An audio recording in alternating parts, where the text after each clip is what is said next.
जय श्री हरि विष्णु। नमस्कार दोस्तों, स्वागत है आपका अपना भक्ति ज्ञान 11 चैनल में। भगवान विष्णु की विशेष कृपा पाने के लिए एकादशी तिथि सबसे उत्तम मानी जाती है और इस दिन पूजा पाठ व व्रत रखने से साधक को धन्य धान्य सुख और समृद्धि की प्राप्ति होती है। इतना ही नहीं, यह तिथि पितरों का आशीर्वाद पाने के लिए भी शुभ है।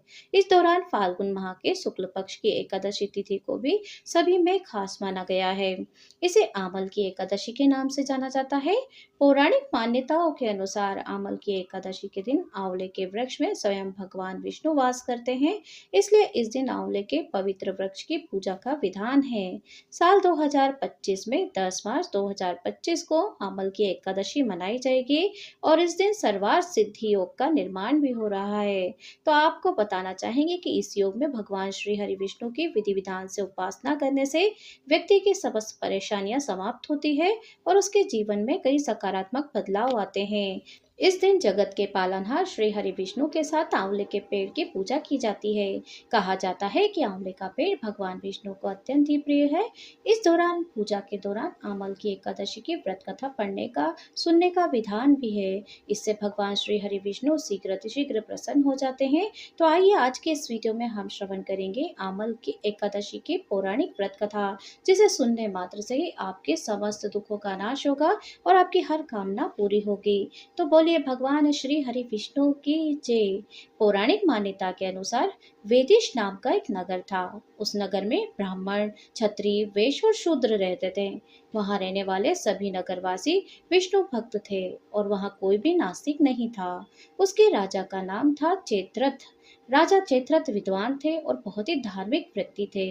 उनके नगर में कोई भी व्यक्ति दरिद्र नहीं था।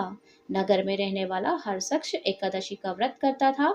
एक बार फाल्गुन महीने में आमल की एकादशी आई। सभी नगरवासी और राजा ने यह व्रत किया और मंदिर जाकर आंवले की पूजा की। वहीं पर रात्रि जागरण किया। तभी रात के समय वहां एक बहेलिया आया, जो कि घोर पापी था, लेकिन उसे भूख और प्यास लगी थी, इसलिए मंदिर के कोने में बैठकर जागरण को देखने लगा और श्री हरि विष्णु व एकादशी महात्म्य की कथा सुनने लगा। इस तरह पूरी रात बीत गई। नगरवासियों के साथ बहेलिया भी पूरी रात जगा रहा। सुबह होने पर सभी नगरवासी अपने घर चले गए और बहेलिया भी घर जाकर भोजन किया, लेकिन कुछ समय के बाद बहेलिया की मौत हो गई।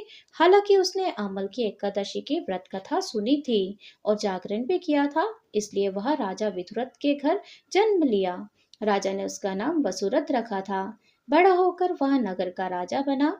एक दिन जब शिकार पर वह निकला, लेकिन बीच में ही मार्ग भूल गया। रास्ता भूल जाने के कारण एक पेड़ के नीचे वह सो गया और थोड़ी देर बाद वही मलेच्छ आ गए और राजा को अकेला देखकर उसे मारने की योजना बनाने लगे। उन्होंने कहा कि इसी राजा के कारण उन्हें देश निकाला दिया गया था, इसलिए इसे हमें मार देना चाहिए। इस बात से अनजान राजा सोता रहा। मलेच्छों ने राजा पर हथियार फेंकना शुरू कर दिया, लेकिन उनके शस्त्र राजा पर फूल बनकर गिरने लगे। कुछ देर के बाद सभी मलेच्छ जमीन पर मृत पड़े थे। वहीं राजा की नींद खुल गई तो उन्होंने देखा कि कुछ लोग जमीन पर मृत पड़े हैं। राजा समझ गया कि वह सभी उसे मारने के लिए आए थे, लेकिन किसी ने उन्हें मौत की नींद सुला दी है। यह देखकर राजा ने कहा कि जंगल में ऐसा कौन है जिसने मेरी जान बचाई है। तभी आकाशवाणी हुई कि हे राजन, भगवान विष्णु ने तुम्हारी जान बचाई है। तुमने पिछले जन्म में आमल की एकादशी व्रत कथा को सुना था। उसी का फल है कि आज तुम शत्रुओं से घिरे होने के बावजूद भी जीवित हो गए और राजा अपने नगर लौटा और सुखी पूर्वक राज करने लगा और धर्म के कार्य करने लगा। इति श्री एकादशी व्रत कथा समाप्त है। तो इस तरीके से एकादशी पर अर्थात आमल की एकादशी पर सुनी जाने वाली पौराणिक व्रत कथा समाप्त होती है। तो बोलिए बोलिए भगवान विष्णु की जय, माता लक्ष्मी की जय, भगवान शंकर, माता पार्वती की जय।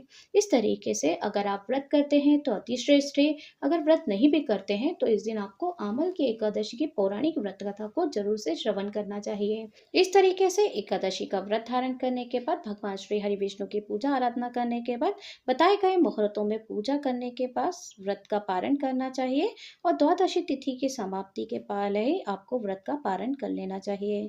तो अब आपको बताते हैं कि क्यों है आमल की एकादशी खास? तो देखिए, पौराणिक मान्यताओं के मुताबिक फाल्गुन माह के शुक्ल पक्ष की एकादशी तिथि पर भगवान विष्णु के मुख से एक बिंदु पृथ्वी पर गिरा था, जिससे आंवले का वृक्ष उत्पन्न हुआ।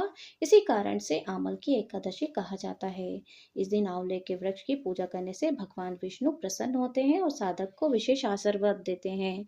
इसलिए ये एकादशी बहुत ही ज्यादा खास मानी जाती है। तो ये थी आज की वीडियो। उम्मीद है आपको पसंद आई होगी। अगर आप हमारे चैनल पर नए हैं तो सब्सक्राइब जरूर से कर लीजिए, नोटिफिकेशन बेल को ऑन कर लें, ताकि जब भी हमारे चैनल पर आने वाले तीज त्योहारों व्रतों की जानकारी उपलब्ध होगी तो आपके पास नोटिफिकेशन सबसे पहले पहुंच जाएगा। तो मिलती हूँ नेक्स्ट वीडियो के साथ। तब तक के लिए जय श्री हरि विष्णु, जय लक्ष्मी नारायण।